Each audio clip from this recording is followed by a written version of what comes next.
raised arms bent down, folded, get sunset red, red and golden,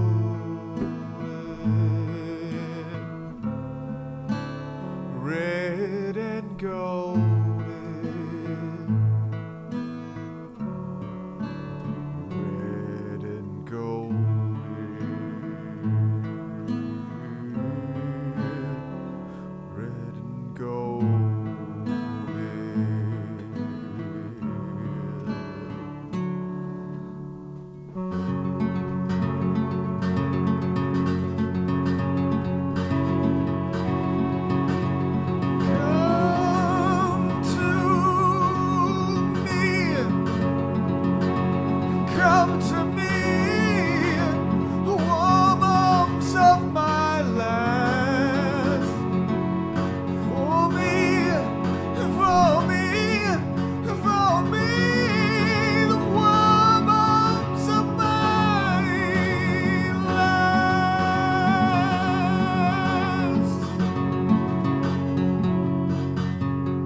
Here we are again. Kill Your Gods. Dune, Book 2, Part 2. Book 2 being Muad'Dib, 323 to 392. Such and such. Too much information to get out there. I'm Jesse Dram. I am your host. We're talking Dune. My guest this week, musician, acquaintance, bearded man extraordinaire, Bern, B-E-R-N, the Bastard. Hello, everybody. My name's Bern, and I read Dune. So we're talking about it. We're talking about the middle chunks. You gave me some of the good chapters. Yes, fun stuff in here. I think you got the best action scene so far. Okay. Yeah, I guess I did. Yeah, we've had a lot of hinted action. I still feel like the death of Duke Leto was a little bit, I can't say anticlimactic. If anything, it happened like an actual assassination would. It's you're prepared for a Kennedy style shootout, and then the middle of the night, suddenly you're getting a poison tooth in your face, and that's that. So real quick before we get started, where can we find you on social media? What do you have to promote? Oh, so we've been putting out singles, my band, Bern and the Bastards.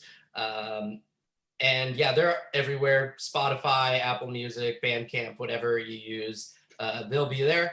But we just put out 2 singles. We got a third one coming out on October 18th. And got the album coming out. We still don't have the date released yet, but we're finishing up mixing this week. I think I'm going to my mixing dude's house later. Nice. To finish things off. But yeah, that's what we're up to. And if we I actually have a song about Dune on there. That's what I was curious about. Yeah. How is it about a specific part of Dune or just? Yes. So the song is called Dirge for Jameis. And I read honestly, my favorite part of Dune is the chapter headings. Kind of. You get so much extra information and perspectives that you don't get in the actual text. Right.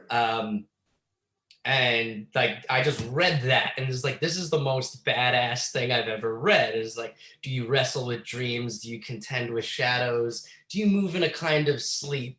Time has slipped away. Your life is stolen. You've tarried with trifles, victim of your folly. And it's like, that's the most badass thing. I've been mixing it and recording it myself. So that's why I can rattle it off like that. Because I've listened to it 10,000 times in the last, yeah. That's how it goes sometimes when you're making music. That's pretty great. What genre can we expect? It's like kind of punk rock, a little bit of ska in there, that song particular, but it's also it's in like a Phrygian mode if you're a music nerd. Okay. Which is kind of like this Spanish Arabic sounding thing.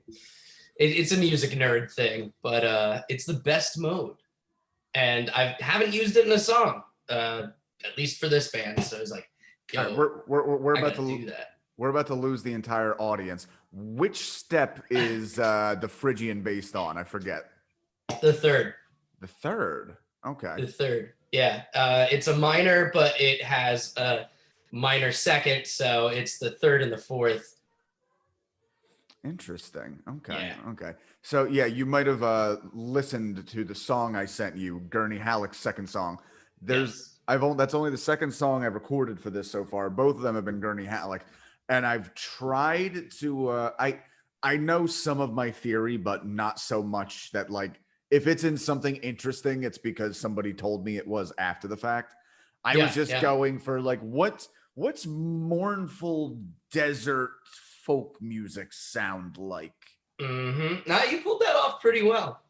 I'm very glad that end part. I initially had a chord change in there that I realized was ripping off a very famous Pantera song. So always rip songs off. Yes, always. That's how I write all my good songs. They're all rip-offs. Every good song ever written is a rip-off of another good song. That's just how it works. It's okay. That's right. Yeah, you should apply that entirely to a Dune album, just like ripping off other famous songs all about Dune. Just a small town girl living in a sandy world. Sandy, oh my God. I hate sand. I will say that is an interesting thing about this. I'm not a fan of sand at all, but I do enjoy this book. And not even in the Star Wars meme. It's gritty and gross and gets stuck in everything. Funny thing is, I am an ocean person entirely. I hate the beach itself. You're from Caladan, I see. That's right. Caladan boy. Caladanian. Now I'm just making shit up. So what is your background in Dune? How did you even get into it in the first place? So I first read it like a couple of years ago. It wasn't too long ago. Maybe like 4 years ago or something. Maybe 3 years ago. No, like 3 years ago. But I saw the movie a long time ago, the David Lynch movie. And oh man, they fucked that up so bad. Or I feel like the first third's pretty good. You know, they get the art direction pretty good, as David Lynch usually does. But, you know, he's so bad at plot that, like, I mean, the jihad isn't even mentioned. And that's the most important thing in this book. You know, and so I started reading God Emperor, and I had to put it down when I started working on this album in January. But you know, excited to pick it up again once I have a little bit of my life back. Is God Emperor the book immediately following this one? No, that's okay. I was gonna say I don't know the order. The fourth one. The fourth one. Yeah. Okay. Cool. Yeah, I'm not sure how deep into the series I want to go, but I think it would probably be deep enough to read the one that's all about basically the prequel for Leto Atreides, just because he seems like a very interesting character that we only got like a brief glimpse of. Well, okay. You're talking about the prequel ones? Yes. Those are apparently really bad. Or they're written by the son and people hate them.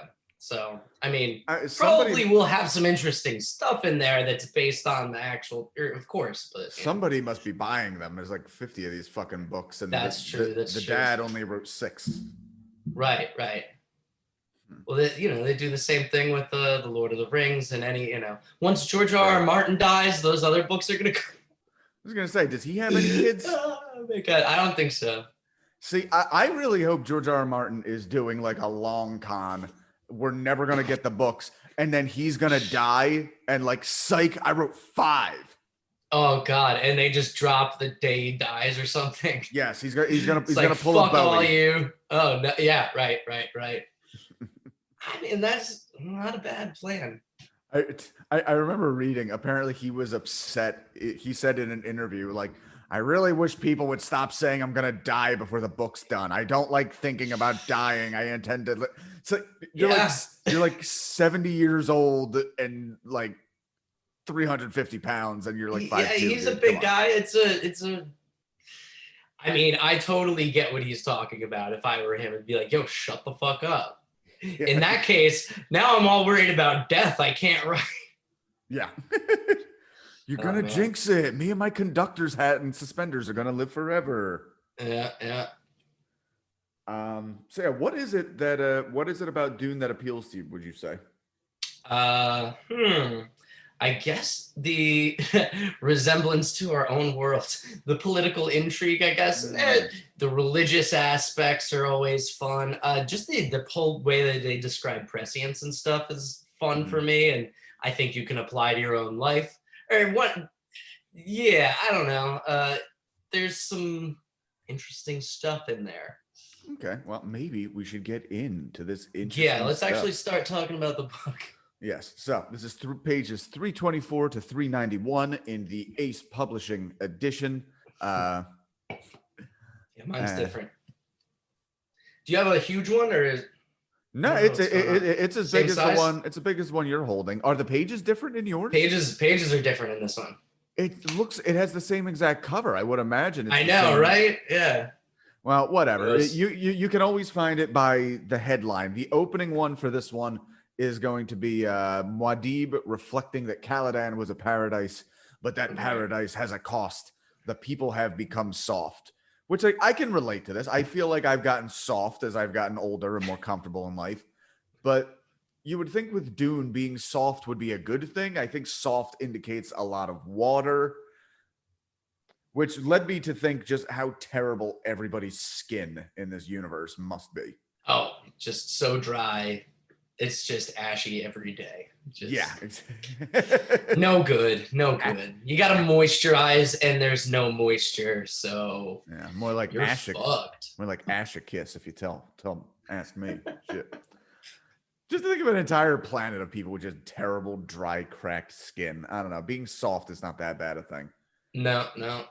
So here's a funny thing. On episode 2, I had the guys from the Reading Dune podcast on, and me not knowing anything because I'm only as far in as I'm in. We talk about Tuick, the smuggler at the table for the very tense dinner scene, and his entire role is pretty much to laugh inappropriately at Paul motherfucking these guys. And they told me then, like, I won't tell you anything, just Tuick is my favorite character. And then he like dies off screen like 5 pages later. So I was like, oh, are they fucking with me? I don't know. But then here we are, Esmar Tuick. Right. We get his son. That's right. So we have Gurney and the new Tuick, who now leads the Arrakis spice smuggling rings.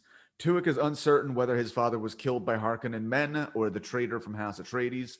He offers Halleck and his surviving Atreides soldiers, a group of 74 in total, sanctuary with the smugglers, but will not help Halleck fight back against the Harkonnen house, although Tuick reveals he hates them as well. Yeah, so we have right here where he straight up says, like, oh yeah, no, we're not gonna, I hate their fucking guts, but you know, I'll get to that when I get to that. Right. That's more like a save that one for me kind of situation. Patience, you know? Don't fuck it up. Basically, they're just like, yo, dude, you're gonna fuck everything up. And like I always, you know, see Gurney Halleck as Patrick Stewart because that's fun, you know. That's you know what? I've seen clips from the original Dune. I've never actually seen the entire thing, so I know that's him. That's not how it's pretty bad. Him. It's pretty good too, but it's pretty bad. I mean, I like Star Trek. You know, it's like, oh fuck yeah, I can just throw Patrick Stewart in there and it works.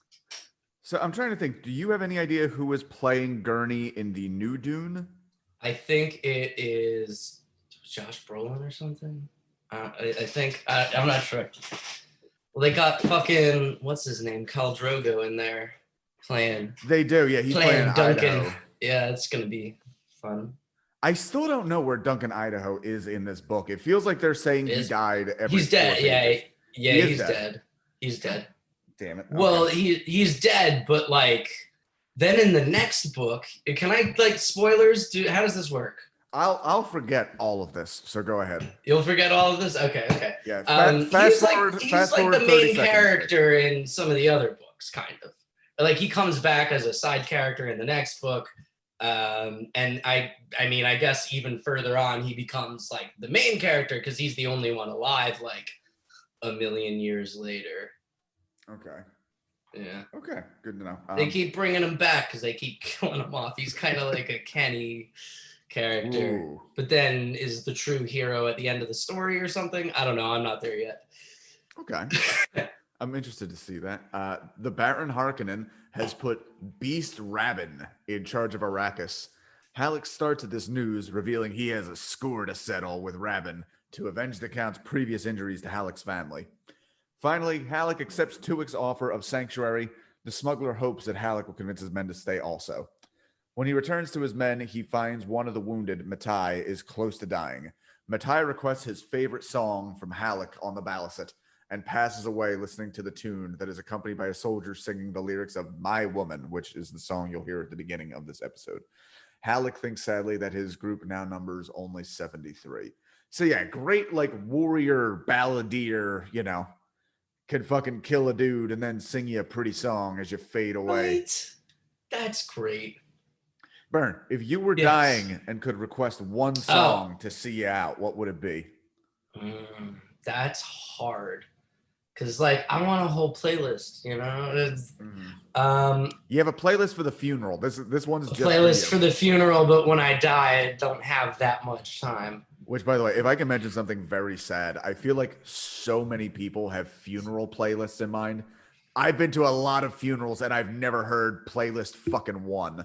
So, lot of final wishes there. Not really. Well, not final wishes, I guess. I think everyone's final wish is probably, gee, I sure wish I wasn't dying right now. Yeah, I'm going to say Jethro Tull's Thick as a Brick because it's 45 minutes long. I was thinking the same fucking thing. I'll get a little more time, It's like, oh, man, this song's long. It's the longest song I can think of off the top of my head. So it's like, yeah, I will be alive for a little while. I was thinking the same thing. Dream Theater's 6 Degrees of Inner Turbulence. Yes, it's 8 different tracks. It's technically one 42-minute piece of music. There you go. Because then you have like, all right, I can like sit down and relax. This is like a movie kind of. Yeah. Puccini's Madame Bovary. Yes, with the abridged sections. If I'm cheating less though, I would have to say there would be something perverse and beautiful if I went out Sopranos style to Don't Stop Believin'. Oh, shit. That would be fun. You go down like the Terminator in T2 with the thumbs up. Good job. Good choice. Okay. Chapter 2. The epigraph. The princess says her emperor father had only one friend, a genetic eunuch that was one of the deadliest fighters, Count Fenring, who we'll meet in the next episode, I believe. The Count one day brought a gorgeous concubine slave for the emperor. The emperor declared her too beautiful and saves her as a gift to someone else. His restraint was considered awe-inspiring. So yeah, this is a little problematic part of Dune right here. It's like, ooh, that guy's so great. He didn't rape that slave immediately. Yeah, well, the thing is, I don't think anyone or anyone's perspectives in this book are like supposed to be good or supposed to be like, right. I think that's one of the main themes is that like we get this hero character and this, kind of like white savior character, but it's, more Life of Brian where it's like, no, don't, he's not a guy, he's just a guy and you guys are making him this by putting him here. Mm-hmm. And, he's going to become a bad person and kill a lot of people because that's what leaders do. And that there's no way to be a good leader, it's all fucked and you're trapped in it. You could either die and avoid, being that person or, if that's the person, I mean, I don't know if I personally believe that, but I guess the idea is that ultimate power corrupts ultimately. And I definitely agree with that. I think one of my personal favorite things is to really rip on hardcore leftists, even though I consider myself having the same principles. Right. You need a little like reality check every now and again, or like, this is the way that life is, and we all need to survive at the same time while also hoping for a better world and trying to create it. But Exactly, but at the same You can't time, do that for a dead. lot of the political puritanism is like, guys, there's the phrase, you don't want to see how the sausage is made. Politics is as sausagey as it gets, you know? Right, right. You should not respect any politician, because to get compromise and get things done, you're gonna have to do some slimy shit. In this Hmm. case, not raping a con. By the way, when I say that, I'm not trying to be, you know, fucking gotcha. I'm not trying to. Oh yeah. I'm not trying to cancel the Padisha Emperor. Hashtag Well, I times guess what up. I'm trying to say is like, imagine him as like Bill Clinton or something, you know? Like, Exactly. I feel like, Bill Clinton was a great or politician and a slimy fuck who is exactly yeah, the type of person that'd be like, you know, he saw a super hot slave and he didn't fuck her. What a right, guy. right. Oh, exactly, exactly. Like, we're supposed to be critical of all these characters. Mhm. Which, I think. by the way, the other I thing, am when I read it. yes, the other thing to pay attention is we're also reading the words of his daughter. So this would Right. be the equivalent of Chelsea Clinton's memoirs of "Boy, Dad was great." He didn't rape that girl one time. Yeah, fucking Bill Clinton. Yeah, he just stuck a cigar in her and called it a day, like a gentleman. Who's Jeffrey Epstein in all of this? Oh God, Harkonnen, definitely Harkonnen, Jeffrey Epstein. I guess, yeah. I don't know. He seems to like the boys. Again, I'm not Yeah. far enough into the book, but No, you're right. You're right. He's not a good guy. no. Okay, so as the sun sets, Paul sets the thumper in the deepest part of the rock. They're still stuck out in the desert after being left for dead. Under starlight, he and Jessica begin to walk with an erratic pattern across the open sand, trying to mimic the desert's natural sounds and not raise the attention of the sandworms. They're almost halfway across before they hear the sandworms traveling to investigate the thumper. The worms start the slow and brutal process of ripping through rock to get to it, the sounds becoming a backdrop to Paul and Jessica's careful movements. About 200 meters from safety, Paul accidentally steps on a drum sand and it booms loudly across the desert. Jessica screams at her son to run for the rock zone, and they run to safety with a threatening sandworm on their tails. You know, I haven't had a whole lot of times my life was in danger or I was on an epic adventure for my life. I think having my mom with me would really damper the experience. Definitely.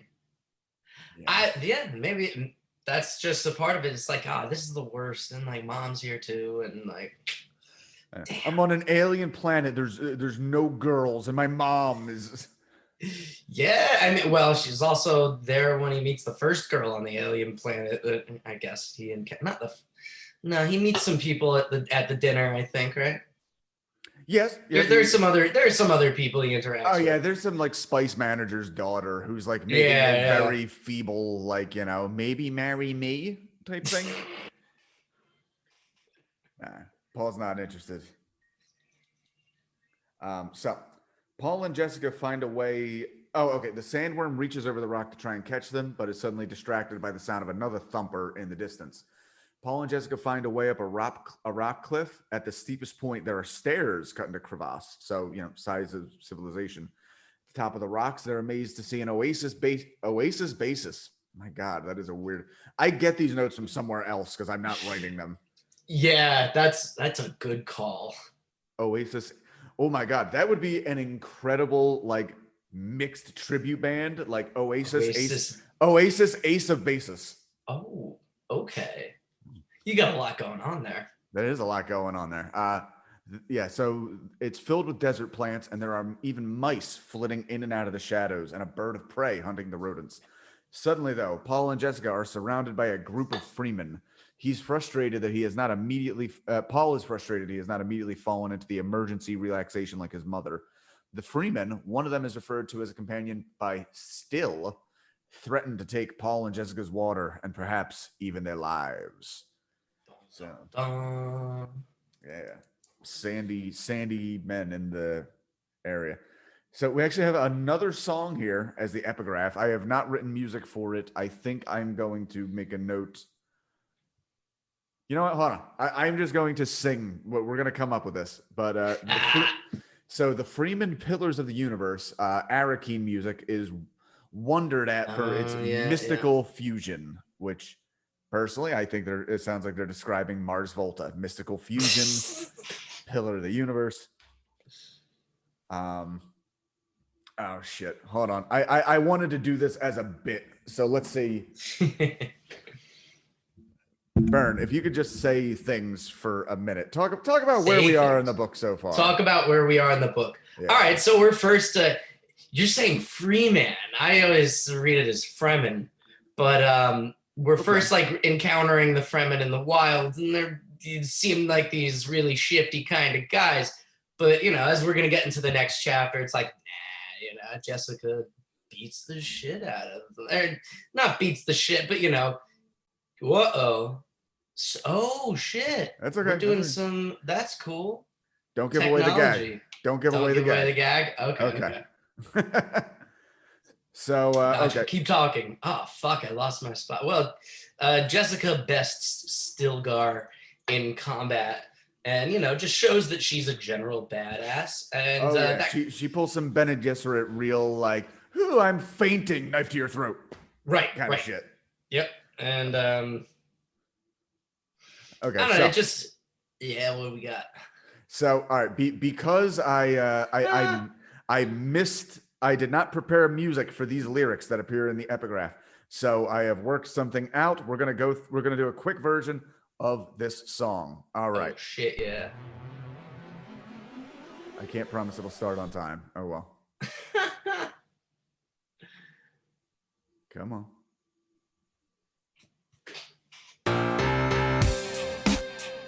Oh, why is this not playing? God damn it. Fuck, this would have been such a good bit.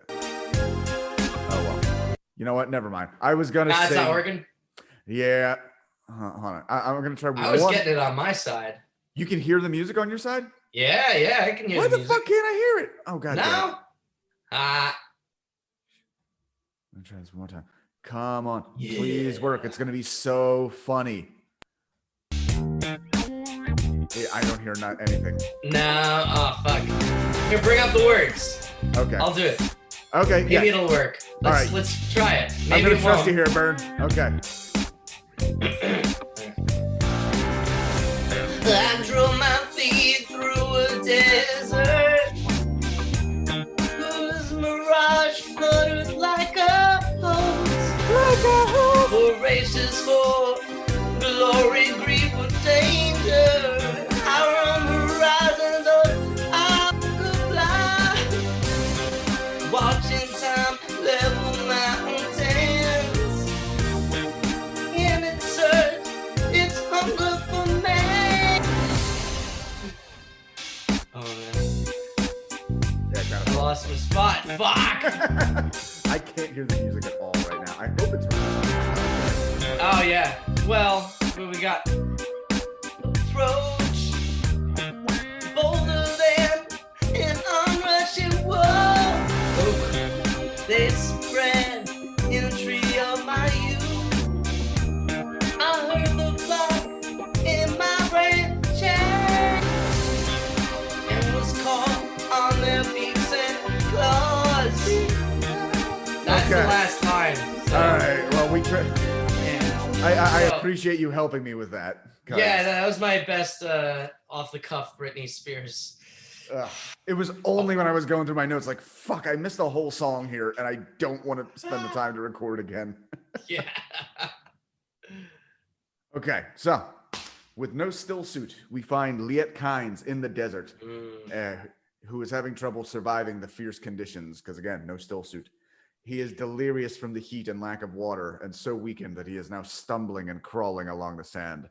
He starts to hallucinate that his father, Pardo, the first Arakeen planetologist, is with him, lecturing him about how to terraform Arrakis into a paradise for human life with lush vegetation and bodies of surface water.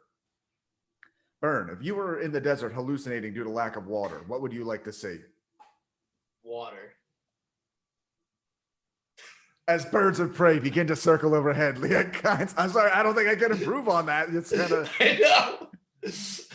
I've like seriously thought about that question, and I was like, no, water. That's a redheaded concubine, but mainly water. Water. I mean, yeah, if you're dying of thirst, an oasis of some sorts, you know? That's right. Yeah. You know, some sort of safety from the desert. You see that water, it's almost like you're gonna be the one that saves me. Actually, can I have like an oasis of Diet Dr. Pepper? I really like the aspartame and it's 0 calories, you know? Oh, dude, I miss. All right, we're gonna get totally off topic here, but it's a part that's near Yeah. and dear to my high blood pressure heart. So I was a very chubby teenager. I only started losing weight when I switched to diet. So I was only diet soda for a very long time. And obviously you switch up, you have some regular. Then when I started having panic attacks in my early 20s, I had to go no caffeine. So Yeah. the problem is there are some things you just can't get no caffeine, and Dr. Pepper does not like. You can get caffeine free like cola, Sprite, like the lemon lime shit, Yeah, always. yeah. Root beer, which is my shit, dude. I mix most of my liquors with root beer. Everybody finds it fucking disgusting, and they're right. Nah. I'm about that. That's good. We'll do that sometime. Hell yeah. Root beer cocktails. No, dude, root beer and vodka. I'm there for that. That's vodka. Well, with root beer, so I can't do like straight vodka. That's the one that gets my that and gin made me fucking bad the other day. Yeah, no. At a certain point, I couldn't do gin anymore. But even if you do something with whiskey, so again, to bring it back to the fat kid thing, here is a fat kid mixture I discovered. If you take root beer and whiskey, so you have a root beer and whiskey, and then you dump some fucking Guinness or any kind of stout into it, dude. Imagine that makes sense. Imagine a cupcake that fucks you up. It sounds kind of like a milkshake because you got that thick dark beers in there, and that sounds good. The long and short of this is I have not tasted Dr. Pepper in 16 years. Gotcha. I fantasize about it sometimes. So an oasis of it would have to be Dr. Pepper. Yes, of diet probably kill me quicker. Free Dr. Pepper. Ooh, yeah, caffeine free. Okay. As birds of prey begin to circle overhead Liatkines, he considers the organic process that is occurring deep below the sand. There are small creatures that he calls little makers who are giving water and organic matter to feed and grow a pre-spice mass. At a certain point, the mass begins to grow quickly, which produces a large amount of carbon dioxide.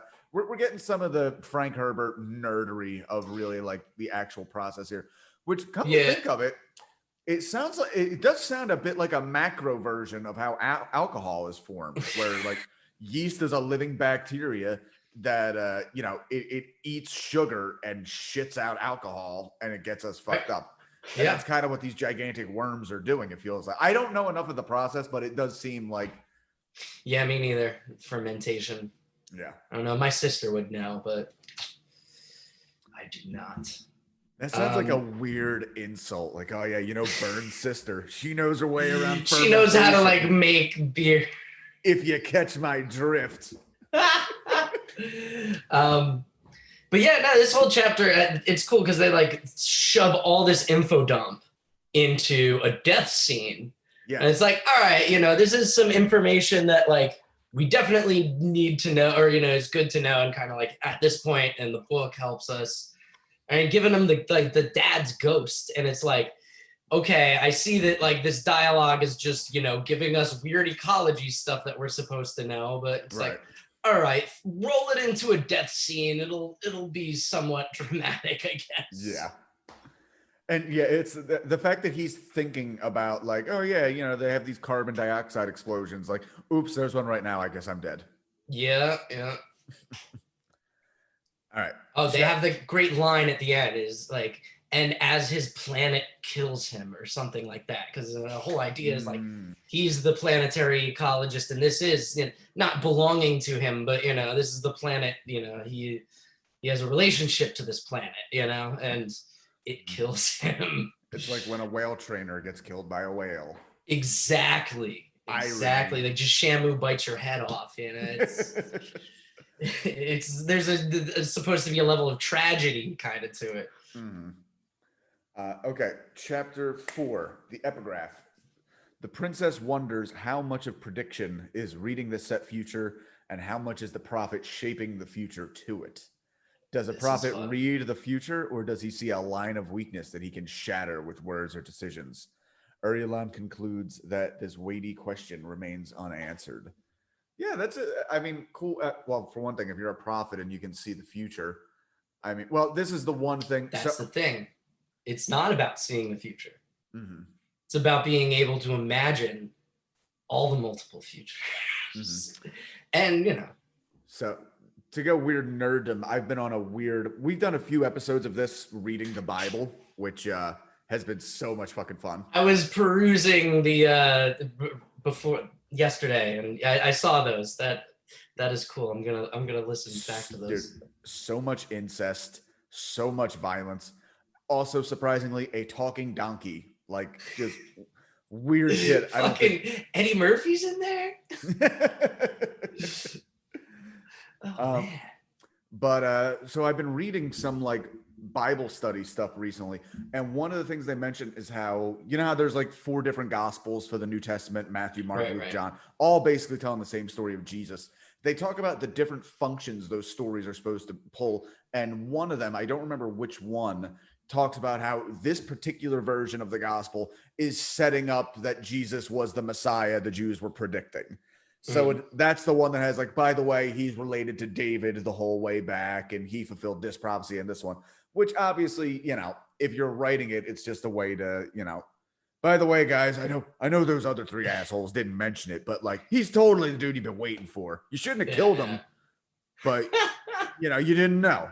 That's now okay. You should listen to us because we were his friends. Exactly. He forgives you for now, but so this is a little similar to that, where somebody, if you see a place you fit as a prophet, exactly, the legend building and the like myth making for existing inside the myth, political means.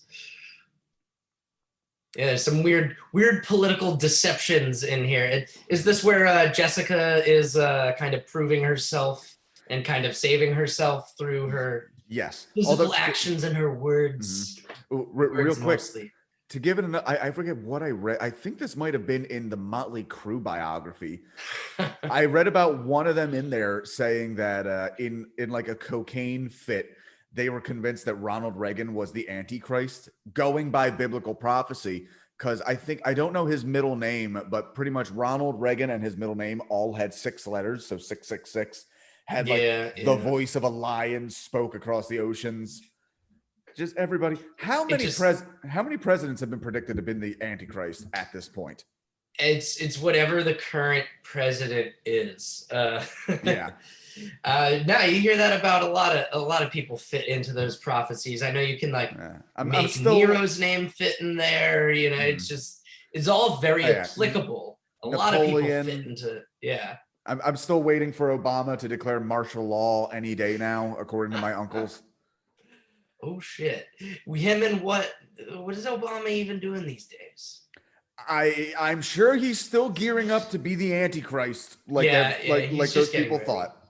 Right. That's why Trump needs to win again and save us from, Obama, because he's doing some real bad shit behind the scenes right now. That's why we haven't heard from him. Obama and Hillary. Oh God. And Hillary. One of our comedy friends had such a great joke, and I'm just going to butcher it real quick for the point. He talks about how there's the conspiracy that Hillary Clinton drinks baby's blood to stay young. I'll tell you the real conspiracy. Who the fuck thinks Hillary Clinton looks young? Yeah, right. It's not working, Hillary. It's not worth it. Yeah, maybe get a little pickier on which children's kidneys. Maybe she's like 500 years old though, and she's been doing that the whole time, and it just gets harder to retain her form as time goes on, and with strain. Once she made herself known, like she's an ancient vampire who recently only got into the political sphere, and how the president's hair goes white while he's in office. Maybe it's that, and just she's just, her vampireness doesn't stay as much, and she's just eating more babies to try to stay alive, but she's like, I'm gonna make it. She's 1,000 years old, so you know. Gotta admit, if Hillary Clinton's 500 years old, she looks great. I changed it to 1,000, but 1,000? 500 works too. 1,500. She's 1,500 years old. You know, like.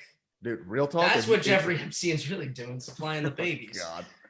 Yeah, real talk. If you look up young pictures of Hillary Clinton, bit of a cutie, I'd say. Yeah, no, eating all those babies, you know, back when the vampirism was working. Hold on, we're gonna go totally off topic. I'm going to do we weren't already. Again.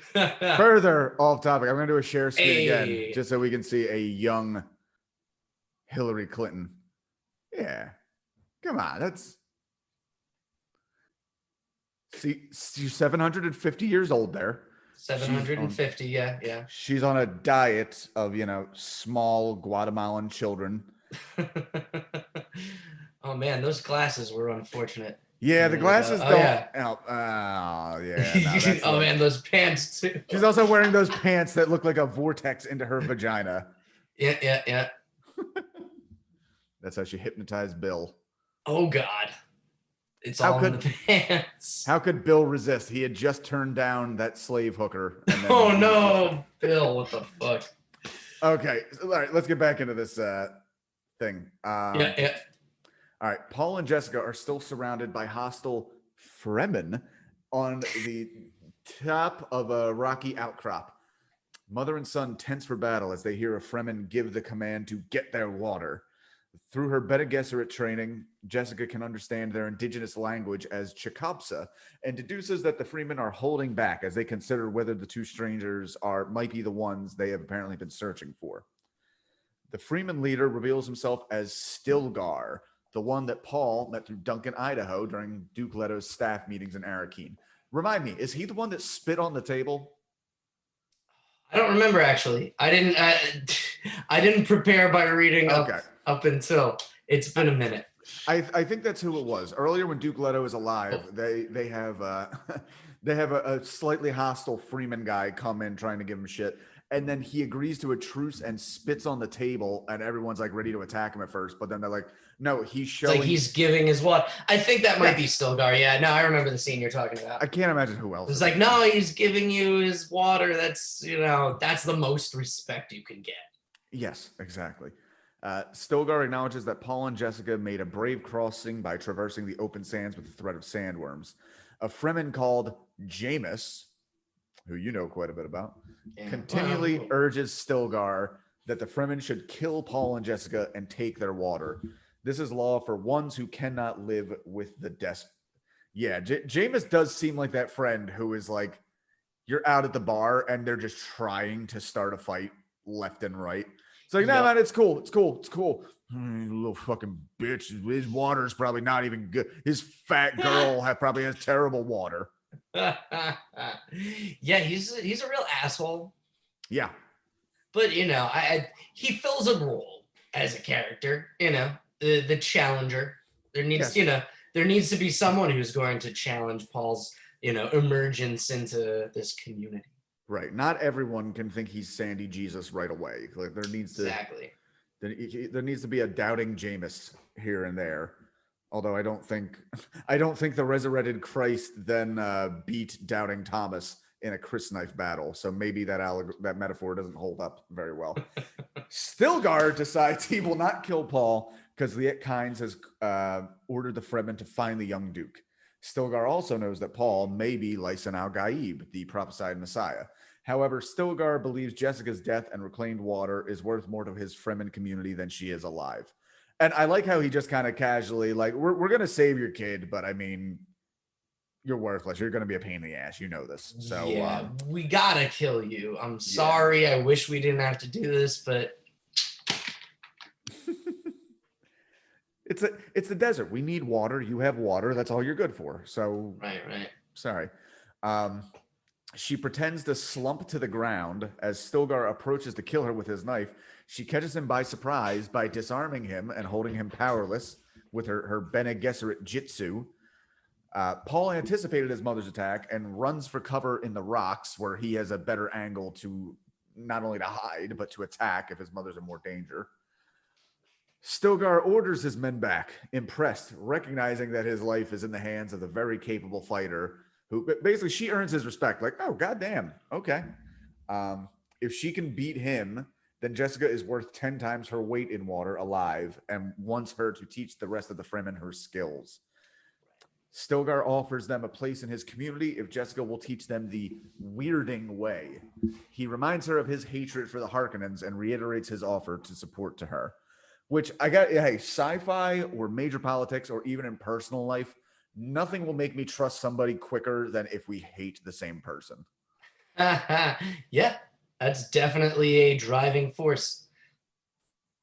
You got the same motivations, you know? You all want the same things to happen. Yes, exactly. Like, listen, Yeah. we might have some different goals, we might have some different philosophies. We all agree we want to see what's his face fucking wedgied on a fence somewhere. Yeah. We want to murder the ass out of Raban. That seems like a common, they all hate him, especially. Yeah, I'm excited to see that in the movie. I want to see Batista playing him. Yeah. He seemed really excited about it too. You know, I heard him talking about it. He is a download dork, so it would not surprise me if he has loved Dune for like his entire life. Yeah, that's pretty badass. But and it's funny because like they are supposed to hate Raban because of Fade, and they're trying to put in like Fade's just the opposite of not the opposite of Paul, but an equivalent, you know. It's like we're gonna make him the next ruler and messiah, and people are gonna love him because we're gonna get this dipshit to be hated as fucked. Be hated as fuck. And you know, it's just there's a lot of political engineering going on by all of the ruling class. I like it. This is like oh fuck, who was it? So yeah, this was like so to give us a real life political. I don't know how much you know of presidential politics history. Enough, maybe. So when Gerald Ford became president in the 70s, that was still right after Watergate. So pretty much when his election came up, he only became president because Nixon resigned. The Republicans were pretty much in a situation of like, do we really throw our money behind a guy, or do we have too much of the stink of Watergate on us right now? So I think the rumor was they threw Ford up there knowing he was going to lose, with the whole idea being like, let's get Jimmy Carter elected. He's going to suck. And then in 4 years, Ronald Reagan's going to be ready to fucking rock and roll. Right. Then we'll clean up after that. And that is exactly what happened. Yeah. So, yeah, life imitating art. And that was all that Absolutely. Also chronologically. Art imitating life. Yeah, exactly. Chronologically took place after this book was published. So who knows? Maybe maybe they were just reading Dune. Yes, the GOP had Dune fans in there, which definitely a possibility. There's a lot of Ayn Rand fans in the GOP. Yeah, that's fair. But when you look at it, it's like so obvious that it's like spice can be oil and Arrakis can be the Middle East, the Arab section of the earth. And you have this whole, ruling class being the fucking first world, the colonizers, fucking everything up and fucking up everyone's lives and, affecting their religious beliefs. So if they're ever in a pinch, they can get out of it. And we see a little bit of that in this chapter. I was going to say, is there a Dune 9/11 at some point? Because that seems to be what they're setting up. Oh, yeah, right. Some disasters and catastrophes. Yeah. Okay. I don't know about that. So the young woman there reveals that she is Chani, Liet Kyne's daughter, and Paul is shocked that he recognizes this girl from his dreams on Caladan. Her face is the same, but the setting they meet is different than he had noticed before. Chani offers to lead him down the rocks, teasingly chiding Paul that he chose the most difficult path to climb up and was as noisy as a shy halud in a rage. She moves gracefully down the rock face, and Paul is glad that it is dark so no one can hear him blushing. He is still amazed at meeting the young woman from his dreams and thinks that she is like a touch of destiny. So first of all, good to finally know where the band name Shai Hulud comes from. Right. Yeah, but the other guitarist in my high school band actually was a touring guitarist for them for a European tour. Oh So, shit, that's awesome. yeah, Fuck. shout out Stefan. But yeah, it's cool seeing Paul. We've seen Paul be like so weirdly just in his own head dealing with these new powers lately that it is kind of funny that like because again he is a 15-year-old. As soon as there's a cute girl around, he's like, What do I do? I might be. I can see the future. You're pretty. I don't. um. Yeah. Have you ever had a literal dream come true like this? Nah, I can't say I have. Yeah, I can't say either. I mean, I'm But trying like, you to. ever have? Okay, this is a stretch, but you ever have that dream that you're taking a piss in the toilet, and then you wake up and it's not this? That's one dream that came true once. You ever pee it in your sleep? Ooh. That's the worst. So I've had a 'Cause weird then it's one. like I was doing it right. Fuck. I I haven't had this happen in a long time, but it's. I had a dream when I was very young. I got called into an office and Alfred Hitchcock was in there. Wait, that happened to you in real life? He's dead. No, you'll see what I mean. You'll see what I mean. I'm sorry. This was at the time. This was when like Nick at Night was still really early, and they had like his TV show, and it always creeped me out because that was where he would like walk into the silhouette and had the creepy music. So into this office with Alfred Hitchcock, and I go to leave, and he says, "Oh, Jesse, one more thing." And I turn around, and he throws a dart that hits me in the forehead.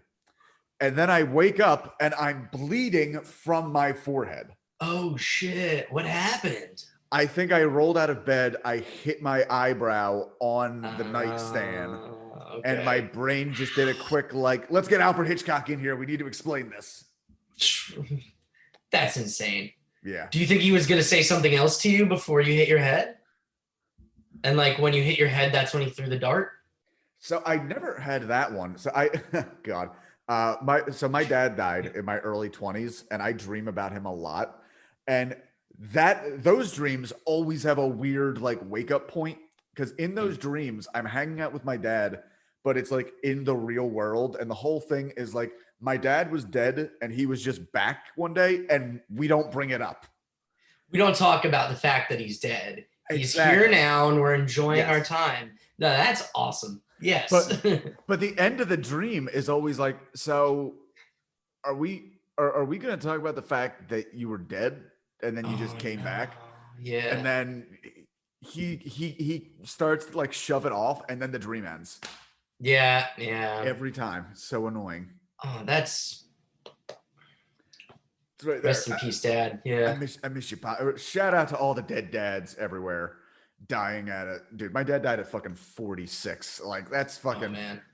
Like it didn't seem old when he died, but now that I'm getting closer to it, and like some of my favorite professional wrestlers who were retired came back, like are in better shape than I've ever been, and they're older than my dad ever lived to. It's weird. Yeah. Life's like that at some point, then we're eventually all going to get to the point where Hillary is, where we got 1,000 years under our belt. Just give it some time. My dad died. Hillary Clinton was only 186 years old. Yes. You know why? He was a working man. He didn't need that child's blood. He got by on Oxycontin and whiskey, thank you very much, which doesn't have the same healing properties as a North Korean infant. Woo! No. Okay, chapter 5. Prince Uryalan text states that the Freeman's prophecy in Spannungsbogen. So this is so weird. They pull from so many real life languages in this. I think it's obvious that a lot adding to the Middle Eastern flair. They have a lot like Muad'Dib.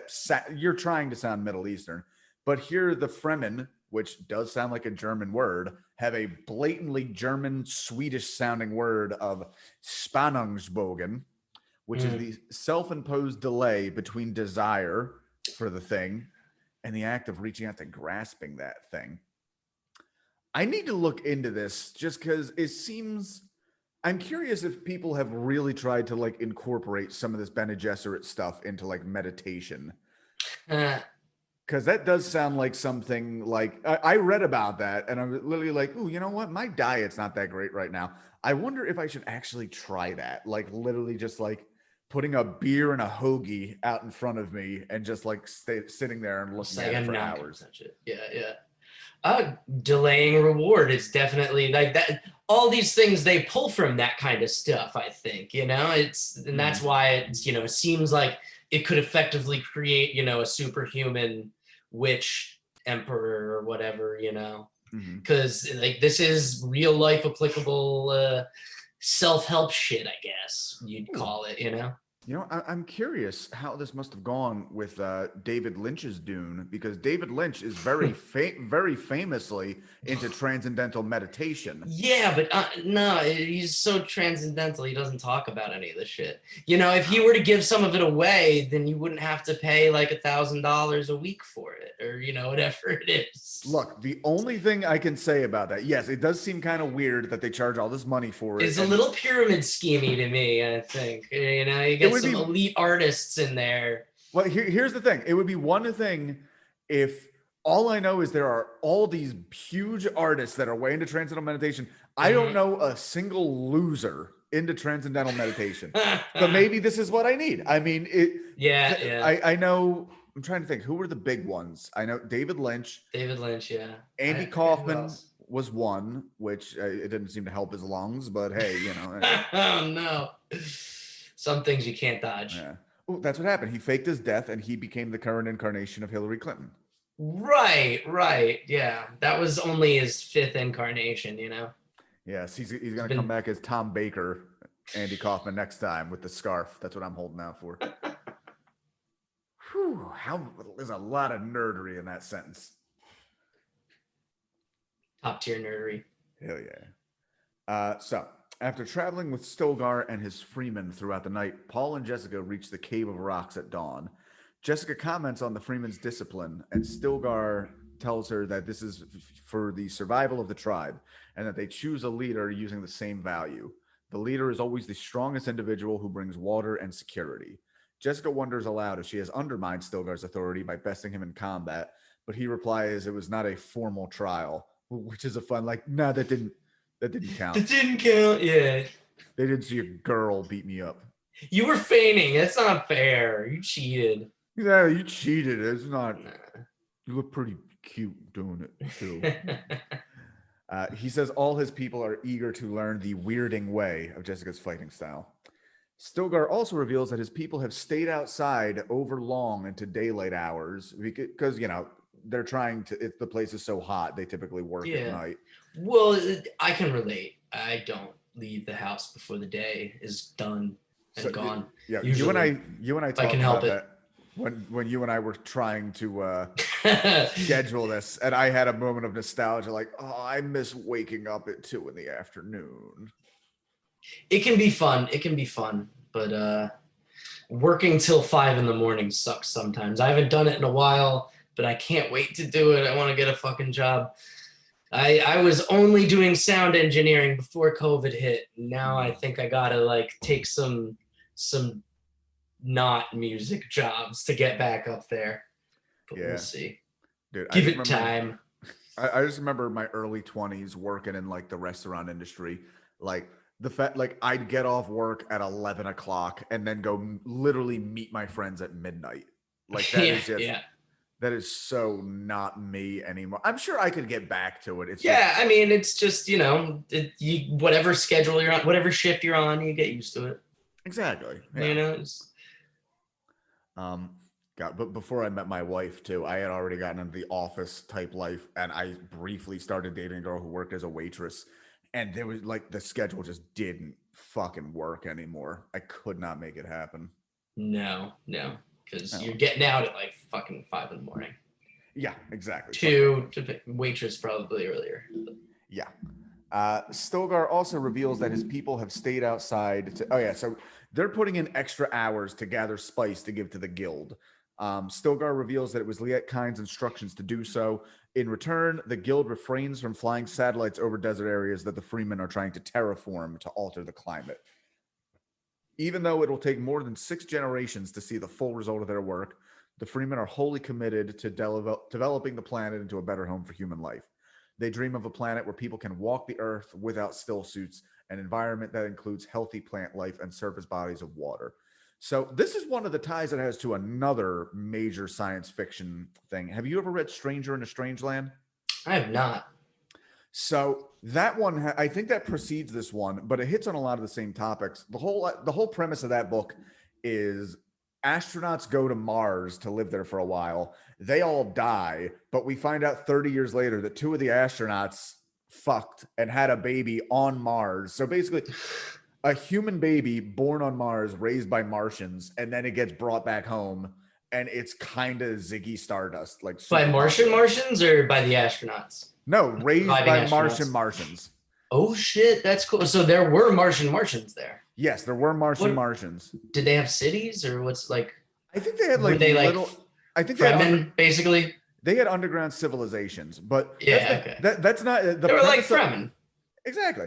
But Yeah, yeah, the premise of the novel isn't even like, whoa, there's Martians. It was this human Christ figure that was like not human at all, raised the entire thing. But because Right. they make him, he loves swimming in the pool when he comes back to Earth because water is so rare on Mars that's like a decadent, hedonistic, like, Right. you mean I can Bathing take in a, water. Jesus. yeah, like you mean I can take a bath in diamonds, basically. Right. Oh my god. But then Space Jesus. that author was also actually an early proponent of free love. So of course there's a lot of like fucking happening in like the mid 40s of that novel. Well, yeah. Next episode, you're gonna get into that, right? I think so. In this one, yeah. So question there. Sex and drugs and no rock and roll. I don't think. Oh no, yeah. Gurney's not here, so He's around. He's around. Yeah. Okay. He hasn't done a lot of rocking. He's been singing very sad songs about the Ballads. He's a sad guy. Soul. Yeah. What was he, a gladiator or something? Gladiator, troubadour, some shit. Yeah. So even though it'll take 6 generations, they're dedicated to terraforming the planet. Bern, what is your longest term plan? Well, probably I'm gonna do my fucking pitch here, or like I'm gonna do my plug right here. We're coming out with an album we've been working on for 3 years, so that's been a fun one. COVID hit in the middle, that's why it's taken 3 years. But yeah, we wrote it around 2019. Some of the songs are a bit older, some of the songs are a little newer. But yeah, COVID hit right in the middle. We were at a studio in New Jersey recording to tape, like using all analog gear and shit. Can I ask what studio? It's my friend's house, but Dirty Old Robot, House of Robot. Okay. Yeah, they're doing a bunch of stuff all the time, putting out some great music. But yeah, the thing got cut short by COVID, and by it was getting to be 2021 real soon, and we made the decision to start over in my basement. So we've been working on that for the last 9 months, and we've got 2 singles out. As I said before, the third one's coming out on October 18th, and then we've got the album coming out in mid-November. Hell yeah. I'm looking forward to this. I really want to check out. I want to know what sci-fi ska punk sounds like.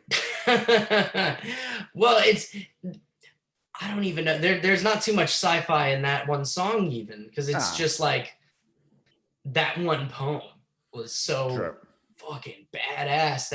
It's a lot. I mean, it's lines from that. It's pulled some lines from the Litany Against Fear and some other places. It was more the philosophical kind of stuff. Okay.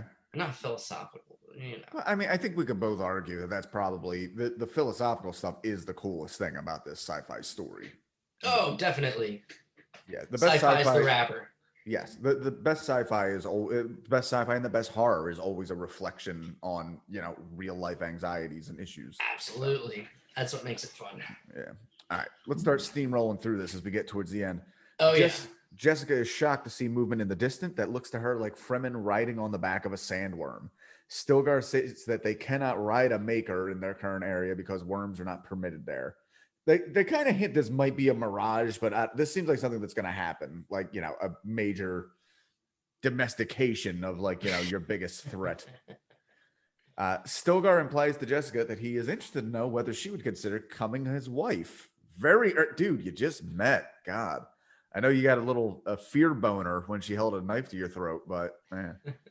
He knows she's very powerful and realizes that one day in the future, Jessica would need to challenge his leadership as the Freeman way of the strongest individual holding authority.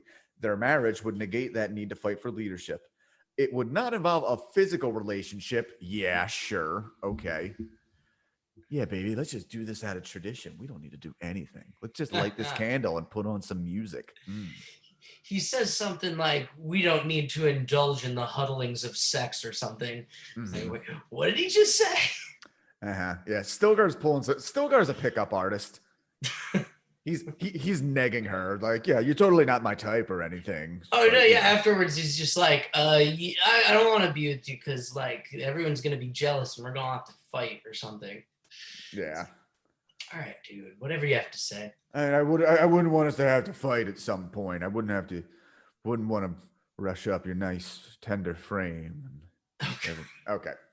Jessica's respect for Stilgar grows due to his considered foresight and reflection. She considers his offer of marriage, realizing such a move would solidify her place in the tribe.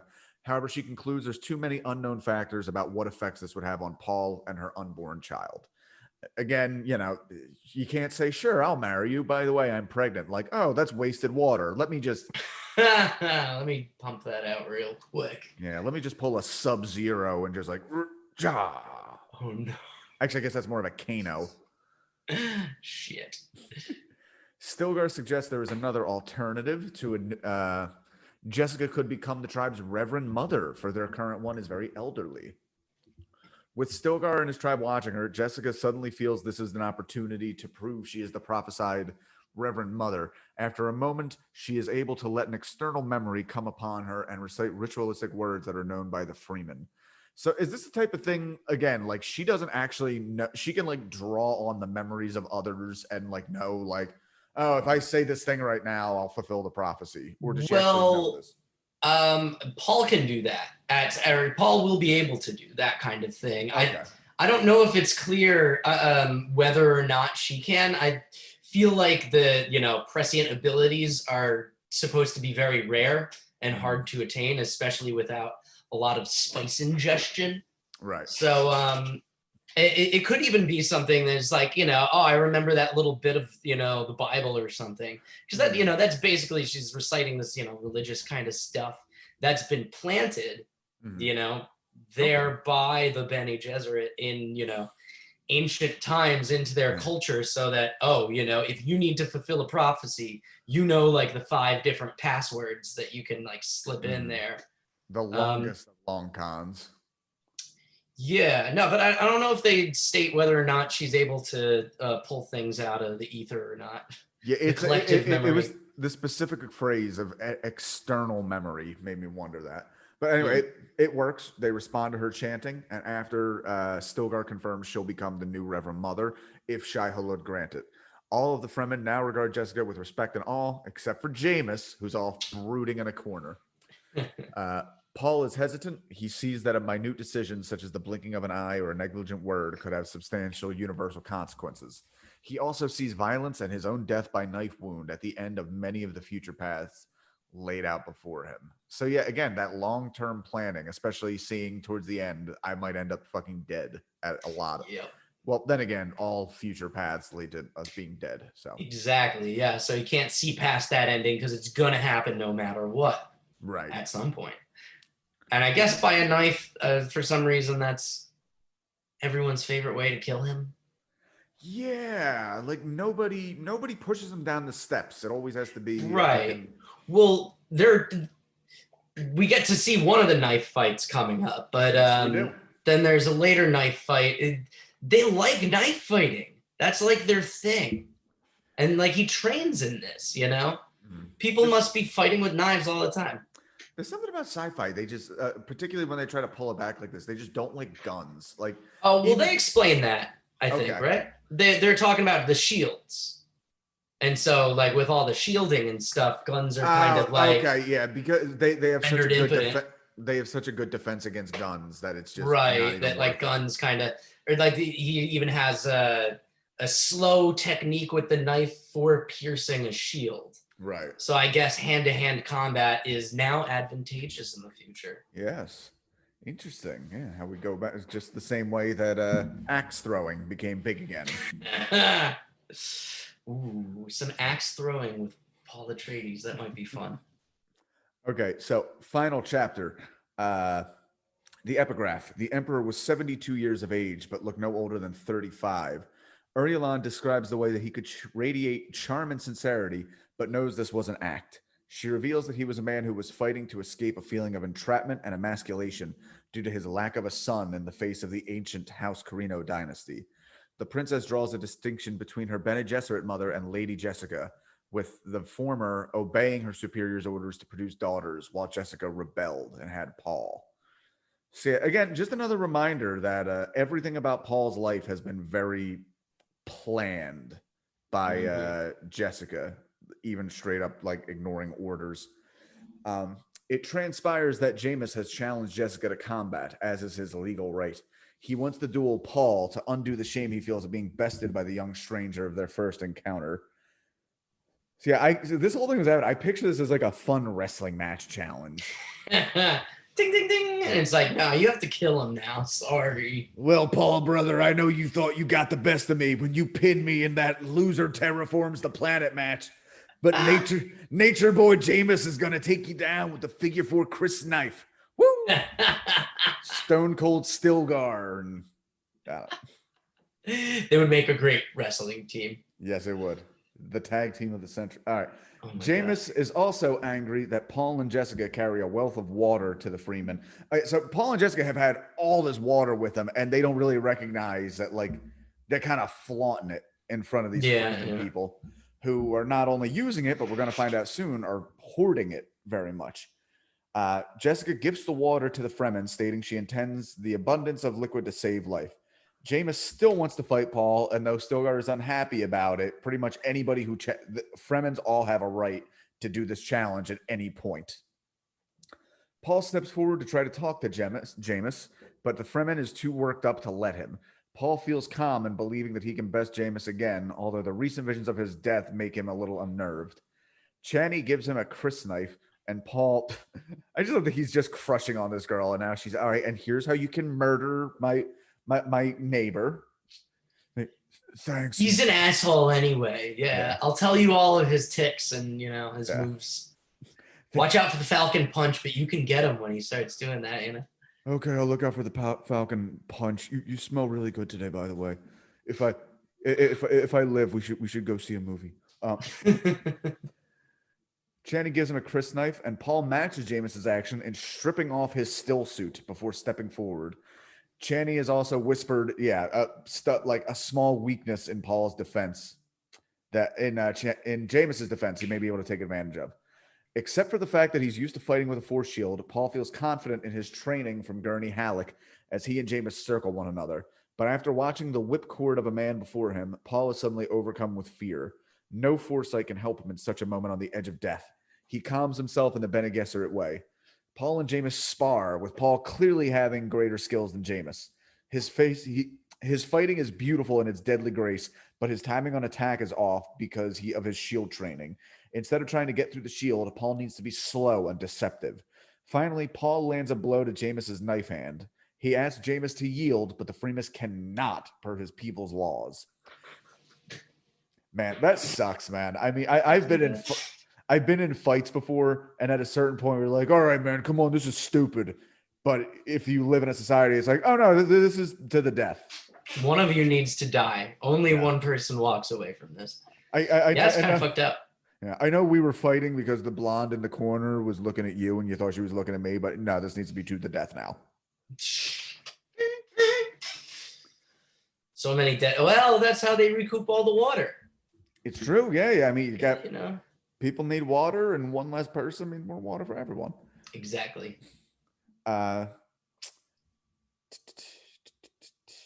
Finally, Paul Bland's. No, I already hit that line. God damn it. Are we doing spice yet? Are we doing drugs yet? What do you mean? No. Well, is Paul eating his spice and getting all loopy yet?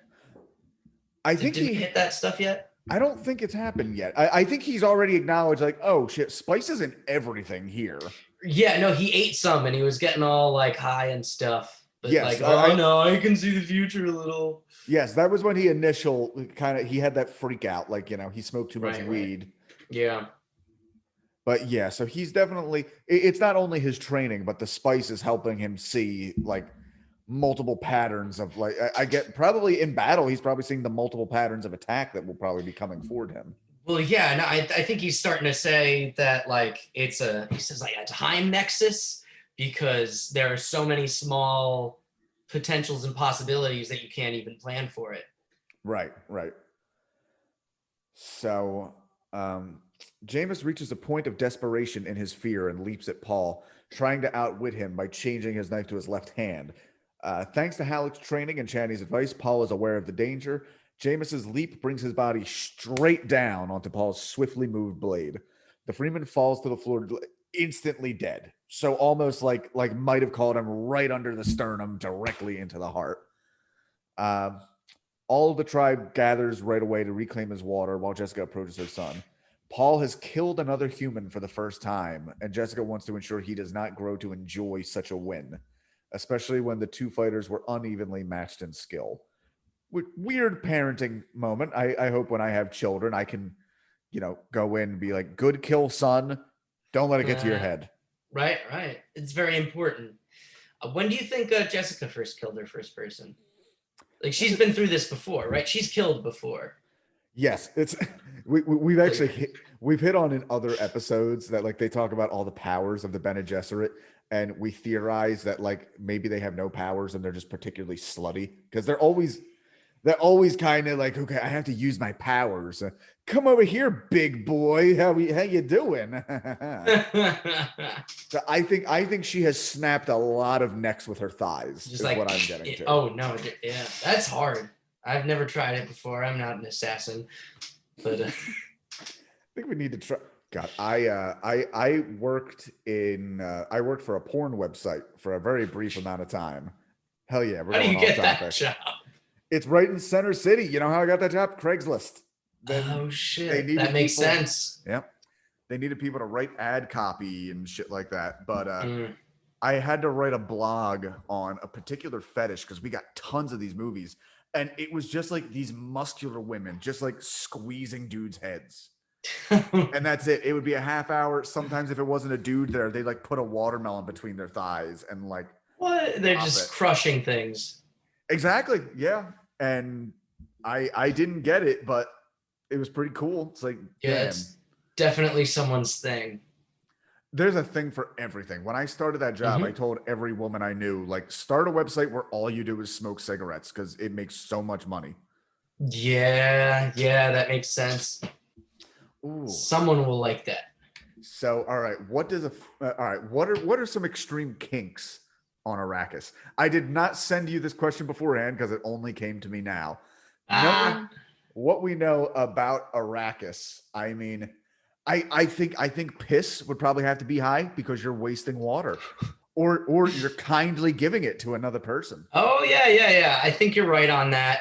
Well, so there's this like Dune meme about the thigh pads, how feces is stored there. So like when you said Arrakis fetish, I was like, no, it's like thigh pad shit, literally. Oh, yeah. Just like scat porn, only it's none of the dirtiness, and it's all like, look how kind and giving she is. Oh my God. To her man. He could live off that water. Oh fuck. I think orgasm denial would have to be up there because then they're not wasting water. You're right. And what was that whole thing about them the hoagie and the beer? That's right. Yes. That's right up their alley. That is right. Just denial of self with no, like, God, that has been no release ever. No. Yeah, I bought this hot romance novel. They never touched each other, and then 7 generations later, a tree grew. It was so hot. Shit, that's so beautiful. That's what Stilgar was talking about, right? Yes. Yeah, with their marriage. Well, they're about to get into some kinky stuff, start, doing drugs and all having sex, right? I haven't gotten to that point yet, but I'm excited. That's in our future soon. Woo. The rest of the Freemen look at Paul with varying emotions: admiration, fear, even loathing. Jessica and Paul realize that the Fremen do not understand Paul's shield training and believes he was sadistically toying with Jameis rather than ending the fight quickly and cleanly. Stilgar and his Fremen are shocked to learn that Paul has never killed a man before and that he didn't want to kill Jameis. They understand and respect his actions now, with Stilgar bestowing the honor of a Freeman name on Paul. Stilgar Sietch will know the young man by his secret name. Is it Usul? Usul. Usul, meaning the strength at the base of a pillar. As per Freeman custom, Paul is then asked to choose a name for himself that all Freemen may call him openly. They've hinted at this pretty strong in the epigraphs, but right here he chooses the name Muad'Dib, which is, these little Bible passages have all been referring to him as, in the manner of the desert mouse. This is the name he predicted long ago, and it reminds him of the terrifying visions he had of Fremen troops crossing the universe in a violent religious crusade, the jihad, in Muad'Dib's name. Therefore, Paul amends his choice to Paul Muad'Dib, having not seen this in any vision and hoping he can change his fate. But he still feels the terrible anger that surrounds his growing power. Stilgar's invoking of funeral rites for Jameis grows Paul's sinking feeling of an unavoidable and catastrophic future war. Yeah, that's got to be a bummer. Like, just saying, like, oh, people are going to be killing for me, and I would rather they didn't. I don't like that. Well, I think he's realizing that because of who he is politically and, the scheme of things, if he becomes any sort of leader, he's fucked, and he can't avoid this, death and destruction. It's either, get snuffed out and killed by the other powerful people, or fight and kill them. And he doesn't like it, and he's going to spend the whole rest of the book wrestling with this until he makes a decision. Okay, so you got a smidge of Hamlet there, uncertain what to do. His father's dead, right? But well, and that's the one thing with the Lynch movie, is it completely leaves out this detail. It's not even a detail. It's like like from here on out, it's the main driving motivation in Paul. And, we'll define his character at the end as, maybe something more than a white savior figure that he comes off of in the Lynch story. Right. Well, because it also shows his consideration for the impact his, being this chosen one is going to have on other people. It would be the equivalent if in the Bible there was also a mention of it would be really great if you guys don't do a Spanish Inquisition one day, but I'm going to do it. Going to try to make sure that doesn't happen. Right. But yeah, you got anything else? Because that's the end of our notes. Well, Jameis is dead, and if you want to hear a sneak peek of our song, Dirge for Jameis, send a message to Bern of Bern on Facebook or Instagram, and say Dirge for Jameis, or hey, I want to listen to your dumb song, asshole, and I will send you a secret link to a YouTube leak that you can have access to. Okay, I like the secret aspect of it. Yeah, spread it around there. Come check out the Dirge for Jameis. Bern, thank you so much for doing this, man. Hey, thank you for having me. Yeah, man, it was a great episode. I like you, and I also haven't gotten to talk that much. I mainly know you through your woman, as Gurney Halleck might state it. But yeah, man, it's cool. It's cool to hang out with you a little bit. And absolutely. Yes, we'll have to come up with some mock Dr. Pepper or caffeine-free liquor cocktails sometime. Absolutely. Sounds good. Get the root beer in there too. That's right. All right. I'm going to end it like we end every episode. I'm going to stop recording, but you and I can keep talking a little bit. We'll see you guys next week for Jameis's funeral. Peace. Bye.